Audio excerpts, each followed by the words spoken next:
இந்த ரோகிணி ஏதாச்சும் ஒரு விஷயத்த செஞ்சுக்கிட்டே தான் இருக்காங்கிற மாதிரி பண்ணிகிட்டே இருக்காங்க. ஆனாலும் வந்து இப்போ கிறிஷ் திருப்பி பேசி ஒரு பதிலடி ஒன்று கொடுத்தது நம்ம கொஞ்சம் ஓகே பரவாயில்ல அப்படிங்கிற மாதிரி இருந்துச்சு. இன்றைக்கி எபிசோடில் உருப்படியாக இருந்த ஒரு விஷயமா வந்து அதுதான் முக்கியமாக இருந்துச்சு. ஆனால் அதுக்கு முன்னாடி வந்து பார்த்தீங்கன்னா, உங்கள் அம்மா துபாயில் தானே இருக்காங்க அப்படின்னு ஒன்று, துபாயா அப்படின்னு ஷாக் ஆகுறாரு இந்த பையன்.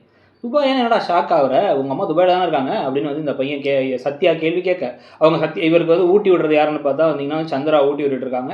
கேட்டுட்டு இருக்கும் பொழுது ஆமாம்மா துபாய் தான் அங்கே வந்து டெசர்ட் இருக்கும், அங்கே கேமல்லாம் இருக்கும் அப்படின்னு வந்து சொல்ல, சரி உங்கள் அம்மா அங்கேருந்து வரும்போது என்ன வாங்கிட்டு வருவாங்க அப்படின்னு கேட்டால் முறுக்கு அதிரசம்லாம் வாங்கிட்டு வருவாங்க, லட்டு வாங்கிட்டு வருவாங்கன்னு சொல்ல, இதெல்லாம் இப்படி அங்கேருந்து வாங்கிட்டு வருவாங்க, பேரிச்சம்பழம் வாங்கிட்டு வந்தாங்கன்னா பறிச்சப்பழமா அது என்னன்னு கேட்குறேன், டேட்ஸ் கூட வாங்கி தரல.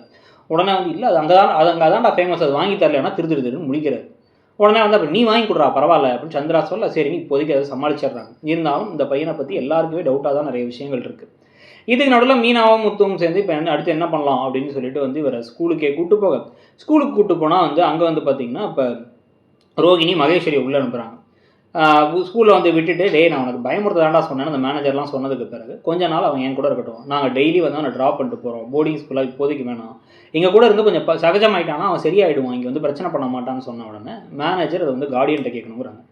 மகேஸ்வரிகிட்ட கேட்டால் வந்து நான் வந்து ரோகிணிகிட்ட கேட்கணும், அம்மாட்ட கேட்கணும் கல்யாணிட்டேங்கிறாங்க.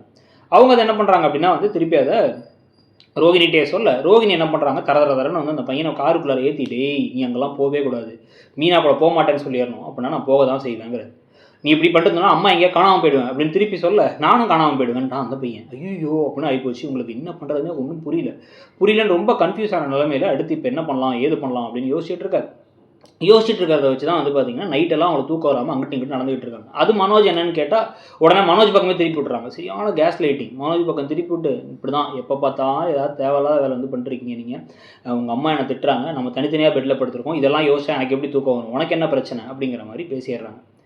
இதுக்கு நடுவில் இப்போ என்ன பண்ணுறாங்கன்னா சீதா மீனா கிட்டக்கா அவங்க கவுன்சிலர்கிட்ட கூப்பிட்டு போகலாம் அப்படின்னா, கவுன்சிலர் இதுக்கு ஏரியா பிரச்சனைக்கு தான் அங்கே போகணும் அப்படின்னா, ஐயோ அந்த கவுன்சிலரில் மனநல ஒரு ஆலோசகர்கிட்ட கூப்பிட்டு போய் அவங்க வந்து பேசி கவுன்சிலிங் கொடுத்து எனக்கு அந்த வன்முறை இல்லாமல் தீர்த்துப்பாங்க அப்படிங்கிறாங்க.